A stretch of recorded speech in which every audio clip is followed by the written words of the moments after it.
Ya, Assalamualaikum warahmatullahi wabarakatuh.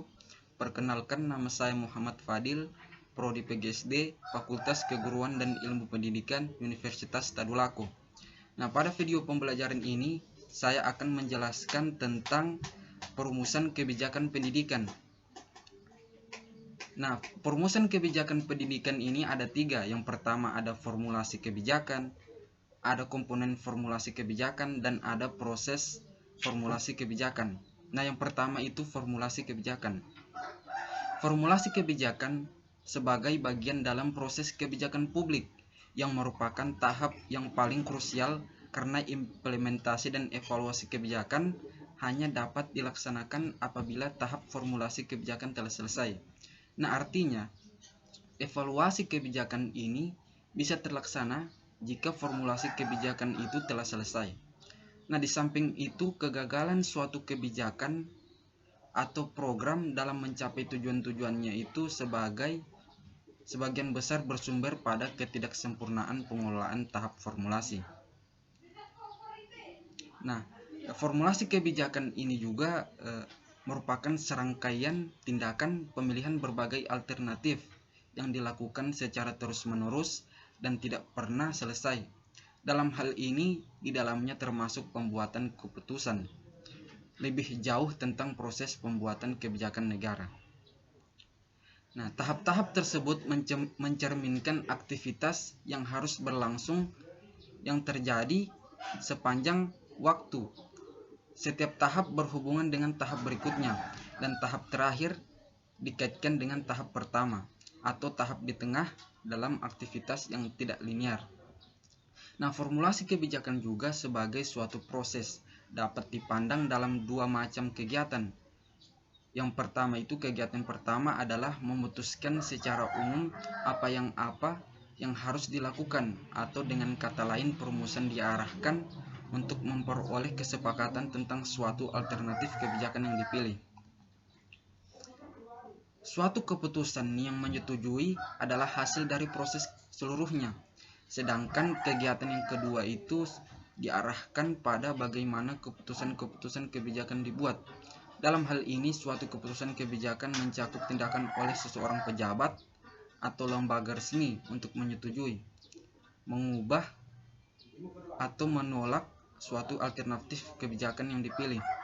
Sejalan dengan pendapat, maka membagi proses formulasi kebijakan ke dalam tahap perumusan masalah kebijakan, penyusunan agenda pemerintah, perumusan usulan kebijakan, pengesahan kebijakan, pelaksanaan kebijakan, dan penilaian kebijakan. Nah, selanjutnya itu ada komponen formulasi kebijakan. Nah, komponen formulasi kebijakan ini yang pertama ada tindakan. Nah, tindakan kebijakan adalah tindakan disengaja yang selalu dilakukan secara terorganisasi dan berulang guna membentuk pola-pola tindakan tertentu, sehingga pada akhirnya akan menciptakan norma-norma bertindak bagi sistem kebijakan. Jika pada tahap awal tumbuhnya sistem kebijakan dan tujuan dari sistem itu ditetapkan terlebih dahulu untuk menentukan tindakan apa yang akan dilakukan guna mencapai tujuan tersebut, maka pada giliran berikutnya, ketika sistem telah berjalan, norma yang terbentuk oleh pola tindakan tadi yang mengubah atau setidaknya mempengaruhi tujuan sistem. Yang kedua adalah aktor. Orang atau pelaku yang terlibat dalam proses formulasi kebijakan akan memberikan dukungan maupun tuntutan serta menjadi sasaran dari kebijakan yang dihasilkan oleh sistem kebijakan. Aktor yang paling dominan dalam tahap perumusan kebijakan dengan tuntutan yang bersifat intern, dalam artian mempunyai kekuatan dan wewenang untuk menentukan isi dan memberikan legitimasi terhadap rumusan kebijakan tersebut, disebut pembuat kebijakan.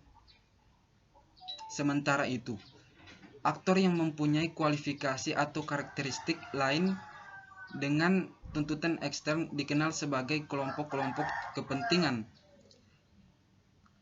pimpinan elit, profesi, dan lainnya. Untuk dapat tetap bertahan, bermain di dalam sistem tersebut, mereka harus memilih komitmen terhadap aturan main yang pada mulanya dirumuskan secara bersama-sama oleh semua aktor. Pada tataran ini, komitmen para aktor akan menjadikan mereka mematuhi aturan atau norma bersama.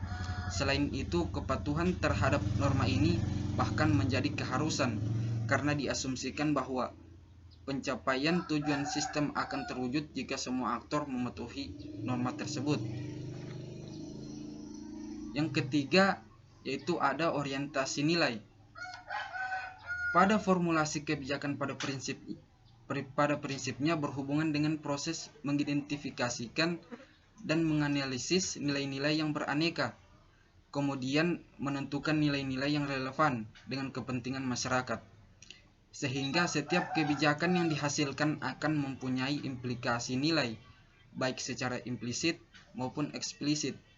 Oleh karena itu, aktor-aktor yang berperan dalam formulasi kebijakan tidak hanya berfungsi menciptakan adanya keseimbangan di antara kepentingan-kepentingan yang berbeda, tetapi juga harus berfungsi sebagai penilai, yakni mampu menciptakan adanya nilai yang dapat disepakati bersama yang didasarkan pada penilaian-penilaian rasional guna pencapaian hasil yang maksimal. Nah, selanjutnya ada proses formulasi kebijakan. Nah, proses formulasi kebijakan ini yang pertama ada nilai-nilai politik, di mana keputusan dibuat atas dasar kepentingan politik dari partai politik atau kelompok kepentingan tertentu.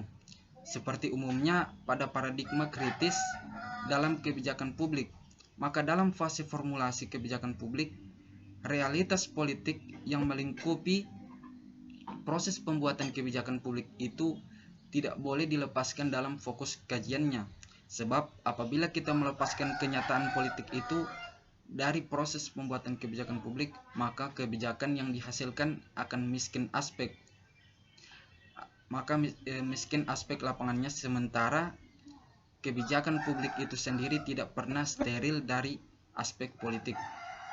Dalam konteks ini, maka proses formulasi kebijakan dipahami sebagai sebuah proses pengambilan keputusan yang sangat ditentukan oleh faktor kekuasaan, di mana sumber-sumber kekuasaan itu berasal dari strata sosial, birokrasi, akademis, profesionalisme, kekuatan modal, dan lain sebagainya. Yang kedua ada nilai-nilai organisasi. Dalam hal ini, keputusan-keputusan dibuat atas dasar nilai-nilai yang dianut organisasi, seperti balas jasa dan saksi yang dapat mempengaruhi anggota organisasi untuk menerima dan melaksanakannya. Pada tataran ini, tindakan-tindakan yang dilakukan oleh para stakeholder lebih dipengaruhi serta dimotivasi oleh kepentingan dan perilaku kelompok, sehingga pada gilirannya produk-produk kebijakan yang dihasilkan lebih mengakomodasi kepentingan organisasi mereka ketimbang kepentingan publik secara keseluruhan. Oleh karena itu, diperlukan adanya sebuah perangkat sistemik yang mampu mengeliminir kecenderungan tersebut. Yang ketiga ada nilai-nilai pribadi. Nah, di mana seringkali keputusan dibuat atas dasar nilai-nilai pribadi yang dianut oleh pribadi pembuat keputusan untuk mempertahankan status quo, reputasi, kekayaan, dan sebagainya. Proses formulasi kebijakan dalam konteks ini lebih dipahami sebagai suatu proses yang terfokus pada aspek emosi manusia, personalitas, motivasi, dan hubungan interpersonal. Fokus dari pandangan ini adalah siapa mendapatkan nilai apa, ia mendapatkan nilai tersebut, dan bagaimana ia mengaktualisasi nilai yang telah dianutnya. Yang keempat ada nilai-nilai kebijakan. Nah, dalam hal ini keputusan dibuat atas dasar persepsi pembuat kebijakan tentang kepentingan publik atau pembuat kebijakan yang secara moral dan dapat dipertanggungjawabkan.